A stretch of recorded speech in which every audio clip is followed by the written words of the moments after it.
What is up guys, WolfStar here, and this is another Allods Online video. In this video is all about beginner hints and tips on how to get into the game quicker. So without further ado, let's get started. So, what do we need to know when you first load up the game? Well, this is the basic user interface. You have your hotkeys down here, you have your different tabs down here to get into your character, your stables, your quest log, your spellbook, your world map, and your bags. Now there's obviously hotkeys for all of them. Character is, I've changed mine to C, but it is usually I, but I find C's a little bit easier to hit, because I do bring up the character menu quite a lot. You have your stables, which is J. You have your quest log, which is L, like in most MMOs. You have your spellbook, which is P, like in most MMOs. You have your world map, which is M, like in most MMOs. As you can see, there's a trend here, and then a bag, which is B. First thing I do when I load up a new MMO is I always go to the hotkeys, and I always change my hotkeys for everything. So I get off the 1, 2, 3. I like to use Q, E, R, F to start off with my basic things because it is close to my WSD. I hate strafing in games. I always get rid of the strafing keys. Don't know why, just do. Then I got 1, 2, 3, 4. Down here I've got number pad 1 to 6, which obviously I've got the Razor Naga, so I have my extra keys on there, so that's why I have that. So I suggest you change that straight away to make it something that you're comfortable with, because if you get to learning how to hotkey straight away, and then you don't have to click your spells, which obviously is terrible when it comes to PvP and PvE.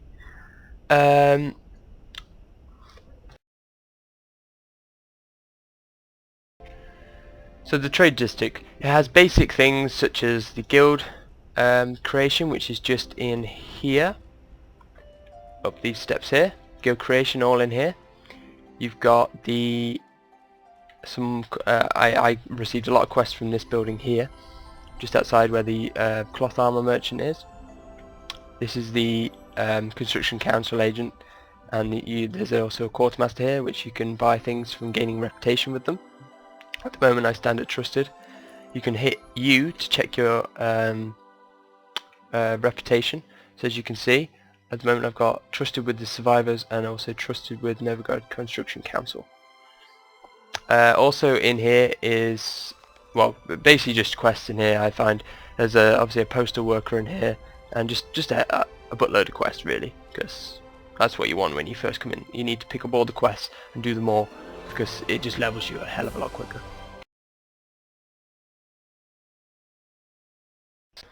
So this is the Gibberling district. It has 2 profession trainers, which is mining, which is just over there, and leatherworking, which is just over there. It also has 2 trainers in it. It has the Psychonist trainers, which are just here, the Acute family, and they also have the Scout trainers, which are called the Acrobatic family. This is also home to the Gibberling ambassadors, the Grey family, which you will do a lot of quests for them, gaining even more reputation with the Gibberlings, which is here on my reputation tab, which you can buy things from here. Once you hit a decent reputation with them, usually starts at trusted, which I haven't received yet. As you can see, my level isn't. I'm only 14, and these require 15 to get. So I'm not supposed to have that reputation that high just yet. That's about it for the Gibberling district. There's also different merchants such as range weapon merchant, leather armor merchants. I know that the food and drink. There's usually food and drink in every district. So yeah, that's the Gibberling district. So the Elven district. This is home to all the elves in the Legion area. This district contains 2 different trainers. It has the herbalism trainer, and the tailoring trainer.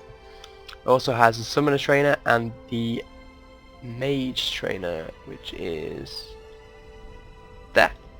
It also is home to obviously the elves quartermaster and the elven ambassador, which you can buy using reputation that you'll gain from doing quests in the area.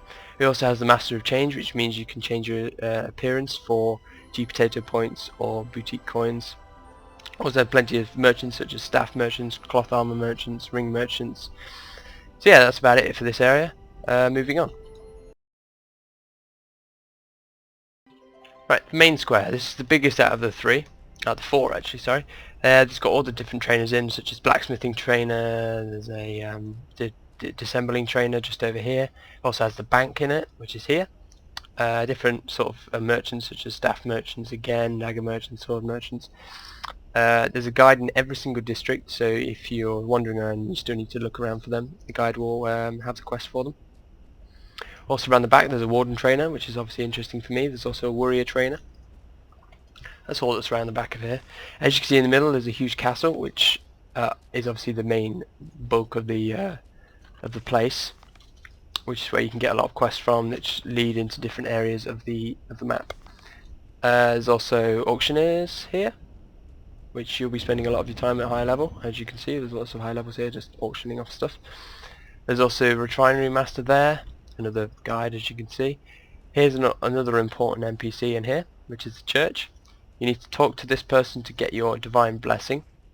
Every 2 hours I think. Talk to her, I've already received mine. Talk to her and until you log off. Actually no, it lasts for 2 hours. Talk to her and you get a blessing which enhances your symbol. So as you can see, the blessing also decreases the duration of Icy Grave, Hypnosis, basically your CC effects by about 60%, which is very useful for having it. It actually lasts 4 hours, sorry, not 2 hours. So you should come here every time it fades off, so you make sure you have that extra blessing. Yeah, that's about it for the main square. So that's Novigrad down. You now know where everything is in it, everything you will possibly need to know.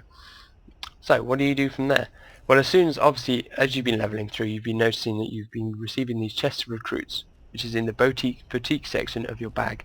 You should use these every time they come off cooldown because they grant you special things such as megaphones, bundle of megaphones which you can right click to use, hats that you can get, hence why I have the chicken hat on. You can also get garments as well, which looks like that. I don't really like the look of that, so I don't wear it, but they're all free stuff, so you may as well get it. Plus you'll get Chest of the Adventure as well. Every 5 or 6 levels you can open it up and you get a blue from it. So definitely recommend you doing that every time it comes off cooldown because it's just going to give you free stuff. So definitely worth doing. As you can see all these high levels with horses and bears and mounts basically. Now if you're thinking where can I get a mount like this, you can actually buy them for real money in the boutique menu system, which is down here. You just press Y to access it. You go to the travel menu and then it's here, the Rider's Pack. It's only 650 G potato points, which equals out to about £5 I think, 5 British pounds, which is obviously worth it if you want a saddle. You don't have to have one, or you can buy it on the auction house. It's either up to you if you have plenty of gold. That's the basic, obviously the basic pack that you can buy. It also comes with mount feed. I'll do a further review on mounts once I actually get one myself. You can get it at level 12. That's the first time you can actually ride it, I think. So I will do a full review on that because there's a lot more to it than just getting a mount and riding it. You need to feed it, etc, etc. So I'll go through that at a later stage when I get myself one. So basic tips on leveling quicker. Well, as you level through the game you get these things called bonus XP pools from the chest. You'll get about 5 to start off with, and then you'll have to buy some more with your own money. But I definitely recommend using it. You get a little buff down here which doubles your XP for a certain amount of until the XP pool is run out. I definitely recommend doing it. I did it for the first couple of levels because I really want to boost my first playthrough and get myself up there quicker so I can release content for you guys. You don't have to use it straight away, it's up to you when you use it, but I do recommend using it because it really does speed and yeah, it really does speed up your leveling time. Also do every quest you can. It's worth doing. Most quests lead on to new ones, and the questing in this game is so easy and it's well worth doing. And if you just get some music on, if you're really finding it a drag, get some music on and just do quests and you'll seriously level in no time. It's really not a grindy game. You can well, at the start anyway, you can get a lot of levels very quickly. Well, that's it for this video, guys. I hope all these beginner tips were useful for all you beginners out there. I will be doing more advanced tutorials later, like for example I'll be doing Warden class guide, just a basic to start off with, because obviously I'm not that high level yet. I'll also be doing a look into the marriage system, look into the rune system, also look into the crafting system as well. So if you're looking forward to all those things and you like this video, please hit the subscribe. If you like the video again, please hit like and favourite, because it really helps me out. And I'll see you guys